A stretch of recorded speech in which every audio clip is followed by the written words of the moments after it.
India and China may not have many things in common, but on one issue they stand shoulder to shoulder: intellectual property rights, or IPR. China is accused of flouting patent laws by Western nations, much similar to India. CNBC TV 18 Shireen Bhan caught up with two eminent Chinese scholars to understand what the country has been doing to address those IPR issues.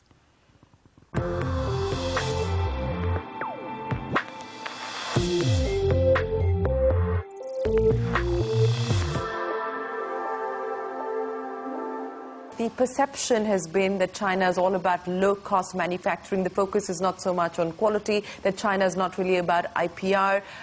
China is an IPR violator. That India has been accused of that as well. But what has the government been able to do, especially in the last 5 or 6 years, in order to be able to correct that perception? And what do you anticipate as being the policy prescriptions for the future as well? 10 years ago, 15 years ago, there was only a single one issue, that's counterfeiting trademark. However, because China enjoys the reputation being the world's factory, yes, the good people coming here to outsource product manufacturing, but the bad trader do that as well. So they pick up all the samples from every market, targeting the well-known brands, looking for OEM manufacturer of the goods and ship it out. So in the past, the Chinese government had a headache how to fight the counterfeiting cross-border trade. The Chinese police prosecutor, they did an outstanding job. So for the past 5 years, we have seen that this issue gradually getting better.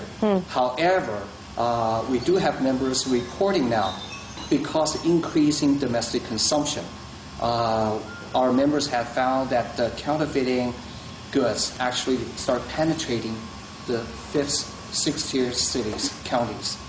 The Chinese government in 2006, the State Council released a long-term, medium-term science technology development outline, which is the blueprint to turn China into an innovation-oriented country. Right. What is the government doing to encourage innovation, to encourage R&D spending? Because clearly the focus now seems to have shifted from just being a manufacturer of goods to actually being a patent holder as well. Yeah.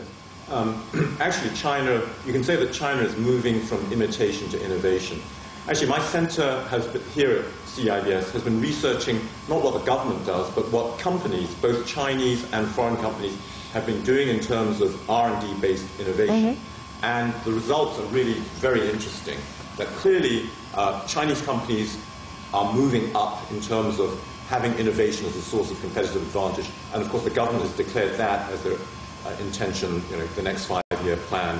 Chinese companies are really producing products that are based on innovation. And what's interesting is that Chinese companies are innovating in a different way from Western companies. So instead of trying to come up with a few brilliant products like the iPhone, China is using its advantage of large numbers of lower-cost engineers and scientists. So it puts large numbers of people to work, and it does innovation in a very fast way, repetitive way. And this, of course, is the path that other countries followed, not just Korea and Japan, but even Germany took this path as well. So I'm pretty confident about what Chinese companies are going to do. And the one thing I want to say is that Western companies are also doing innovation in China. Yes. Initially, they were doing it just for China, but more and more they're now doing innovation in China for the world. That's right. For example, Microsoft is a classic example of that, and Philips is doing that, and IBM.